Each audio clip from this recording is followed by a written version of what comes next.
Good morning, good afternoon, good evening. Hope you're doing well. Thanks for everything you're doing for the class. Hope you're having a great start of the term.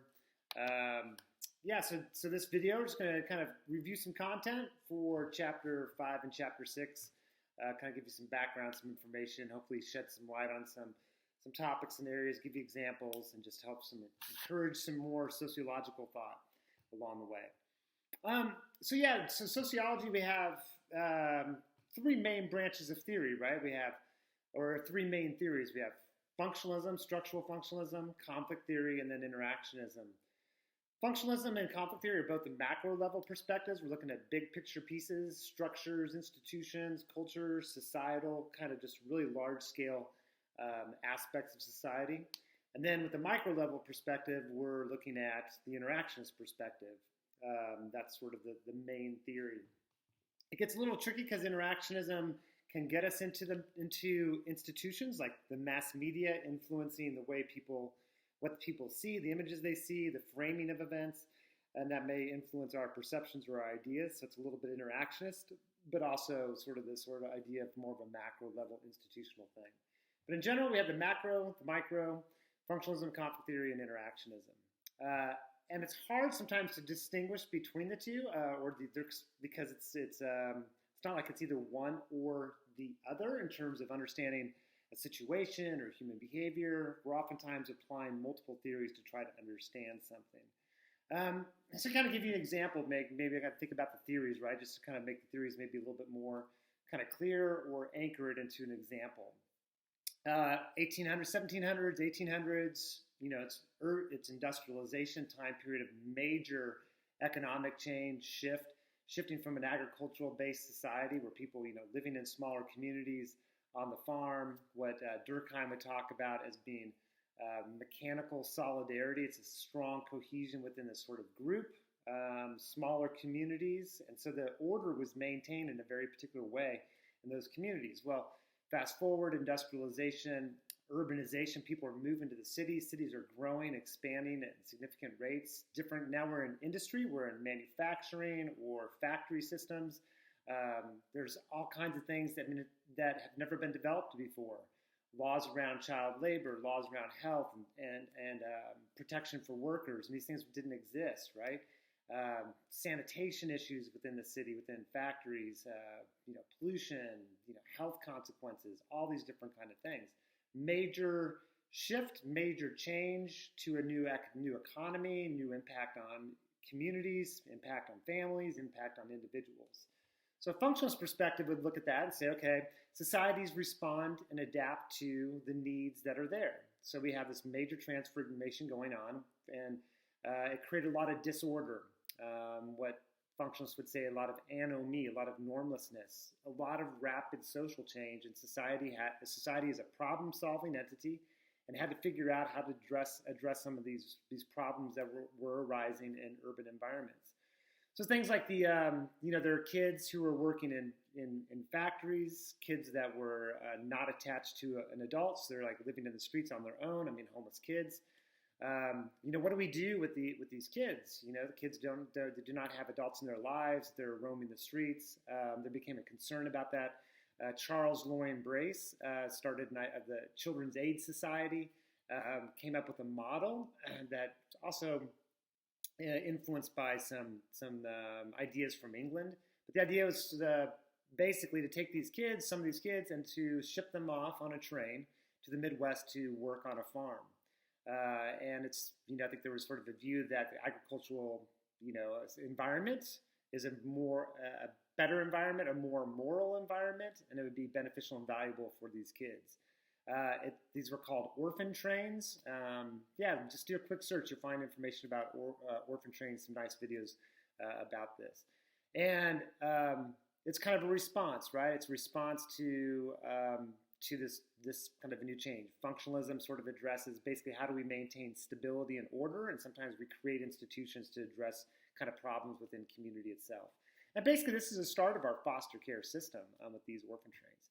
Okay, conflict theory is going to look at this a little bit differently. It's going to look at, why these kids homeless, why these kids like roaming on the streets. It's this new form of economic order. What Marx would say is that it's the new materialist structure of industrial capitalism is creating a situation that it itself is creating poverty. It's creating these inequalities or expressions of inequality.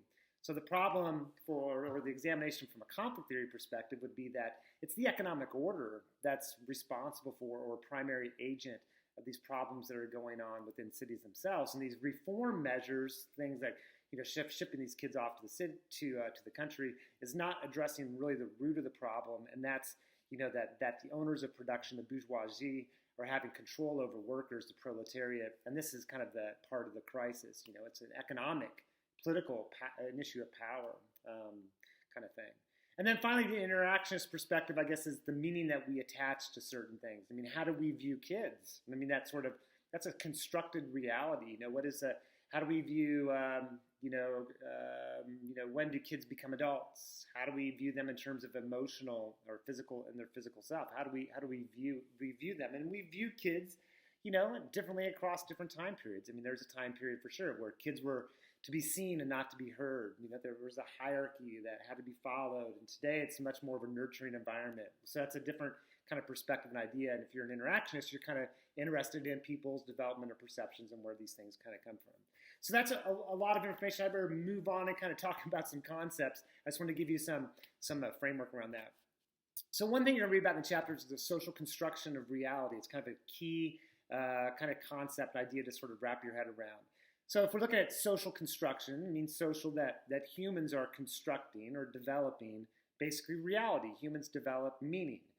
Nothing from this perspective, nothing has any inherent meaning in it. It's humans that give meaning. And we have to look at the historical and cultural context that's shaping the meaning that we give things. So for example, a couple more things. So meaning is arbitrary. So there's no reason it has to mean one thing versus another. Meaning changes across time and place. And meaning at the same time, it's kind of a little bit of the Thomas theorem. If you define it as real, it's real, and its consequences, is this idea that with construction of reality, it may be arbitrary, it may be shifting and moving across time, but it's real in the sense that if people believe it's real, it has real consequences, right? It has real kind of power with it. So, for example, marijuana. Looking back in the it wasn't identified as an evil, bad thing that could lead to all kinds of social problems until the 1920s, 1930s. A lot of our drug scares in the United States history have a lot to do with race and class and economic stuff that's going on during that particular time period. But in 1920s, 1930s, the Reefer Madness, a film that comes out, the development of the Federal Bureau of Narcotics, I think in 1937, Marijuana Stamp Tax Act. All these things that are going on are creating fear in the American public about marijuana, which leads to a lot of harsher sentencing. The formation of the Federal Bureau of Narcotics is a response to kind of the public outcry or concern over marijuana. Well, marijuana doesn't have. You look at today, right? There's there's over 10 states that are legalization of marijuana for recreational use. We have shifted our meaning and perception of marijuana. In fact, the THC level is a lot higher today. So if we should be concerned about sort of the toxicity of a substance, we'd be more concerned today than back in that time period. So constructing reality, right? So if we believe that if you smoked a marijuana cigarette, that you could lead you to rape and murder and all these kind of things, we respond to tougher sentencing. And this is, I'm thinking 1920s, 1930s. Race is a social construct. Race is something that humans assign meaning to. Look back historically, and we'll talk about this later on in the term, but that from a Western viewpoint, at a certain time in history, believed that race was determined by biology. It's genetic. You can't change it. And that this led to a lot of stuff with scientific racism, led to eugenics or the sort of domination, the sort of idea that their species, the whites, were superior than any other race. It's sort of this idea that it's rooted in biology and certain races are superior. This is that sort of biological racism stuff. Well, today we realize that race is a social construct. I mean, race is something that humans give meaning to. I mean, what does it mean to be of a particular? We have racial categories. Where do these categories come from? I think just sort of one example we think about in our culture and in U.S. culture, talk about the Latinx community or Hispanics, Latinos, Latinas. If you look at it from a census category, it's okay. Well, who belongs under that category of Hispanic? somebody from Puerto Rico, someone from Argentina, someone from Cuba. These were all, all individuals under the same category. Well, individuals in those groups would see difference. They wouldn't see themselves as being a member of the same group necessarily. So these constructions, there's a fascinating history of construction of racial categories. I teach a class on race, class, and gender, and it's fascinating to kind of to talk about and work with students and just sort of move through how we've developed different meanings of race.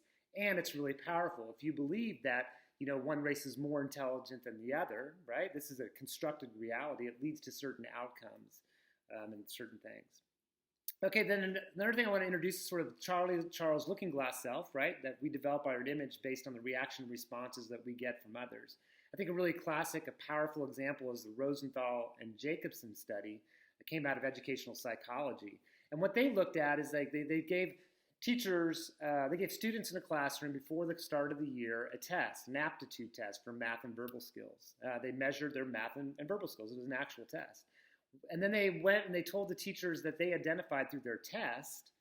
I should back up and say, when they administered the test, they told the teachers that they have an instrument that they could be able to identify the kids in the classroom are going to be what they're called gainers or spurters, that throughout the course of the term, they're going to gain a lot, but they're going to be slow at the beginning of the term kind of thing. And then they did administer this test. It was an actual test measuring the actual, measuring math and verbal skills. And then they went back to teachers and they lied to the teachers and said they just randomly assigned kids into these categories of gainers and spurters. It had nothing to do with the test results. And what they were interested in is after they told the teachers, like, okay, here's the number of kids and here's the kids in your classroom who are going to be gainers and spurters. Then they tested them at the end of the year. And what they're interested in is, did the teacher's knowledge or the sort of idea that they're gainers and spurters influence their behavior towards the kids? Maybe it influenced how the other kids started to see the kid, and then how the kid started to see him or herself or themselves. So, and then they did a post test at the end of the year and looked at compared the verbal and math skills of these kids. And what they found is that the kids who were identified as gainers and spurters were more likely to have gained during the course, gained in terms of aptitude of math and verbal skills. So it's looking glass self stuff. If we believe we are smart, if we believe that we are capable, it has a powerful influence on who we are.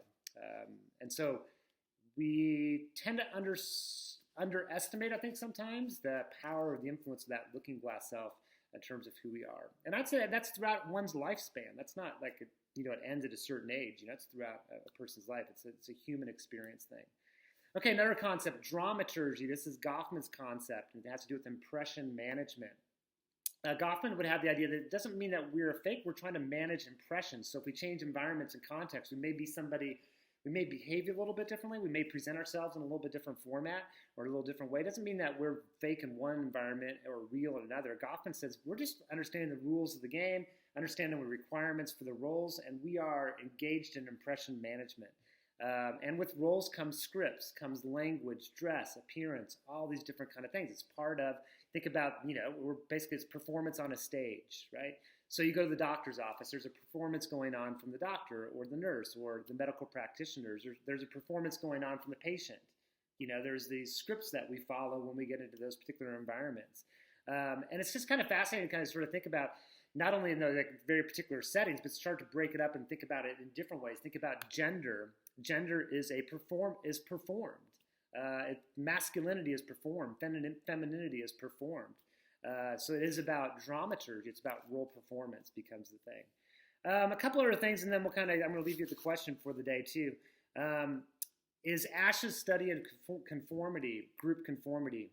Ash has this sort of, we all engage in, I think, this sort of, this idea that the group has an influence on our behavior. And that's a normal human thing to do, right? We're at a concert, let's say, and people start to stand up. Maybe we just stand up too. People, it's not herd mentality, I guess, a little bit, or maybe it is a little bit, but it's the sort of idea that we are conforming to the members or people around us. And the more meaning that we give to, or the more power we give that group, or the more that group means to us, the more influence that group potentially has over us. And it's the context, I think, is really important to think about the context of the setting that may influence those kind of that behavior in that sort of way. So conformity is normative. I mean, it's something that we do. We want to belong. Humans are social creatures, and conformity can be, it's neither good nor bad.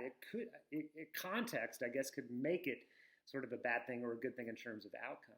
But the process is a natural human process. I've been thinking of an example like, middle school years could be that, the setting there and the peer group and the pressures that are going on there could be some of that conformity could be very problematic. We need to understand the process. Why are people conforming? People are conforming because they're looking for a sense of belonging and connection and maybe status that goes along with that. So those things that people are seeking are very human things to seek. And what we have to sort of understand is maybe how can we shape the environment and the context in a way to promote more pro-social behavior becomes really important. And then the last thing is McDonaldization of culture. The last thing I think to sort of focus on and talk about is McDonaldization of culture. So McDonaldization is George Ritzer's term about how more and more of society has become McDonaldized. It's becoming focused on the ideas of efficiency, calculability. What he defines is that bigger is better kind of thing. The more we get for the cost, the better it is. It's quantity over quality is the calculability side. So it's about efficiency or productivity, calculability, control through automation. So more and more of the workspace gets controlled by technology, and it's sort of that kind of impacts the workspace, right? So it's workers' experience within that in that environment. And so, you can look at McDonald's, right, as the model, the first model of that. But it's really everywhere, McDonaldization. You go to the ATM, that's McDonaldization in terms of, you don't have to interface with the teller. You go to the grocery store and you go to self-checkout. It's like we're being trained to do the work of cashiers in a way. You can look at all, cruises, vacations, Mick education. There's been a lot of discussion about, are we moving towards a model within education about trying to create standardized products, efficiency, moving people through and not thinking about quality versus the quantity, or thinking about the quantity of it, not necessarily the quality of it. Mick religion, just applying some of these ideas to something as sacred as religion and religious space. And it's really powerful. Think about these kind of powerful shapes of technology, shaping ideas about institutions, and how they impact kind of our overall experience. So what I'd like you to do for this week for the question and put it at the beginning of your review and exploration assignment is just, 200 words.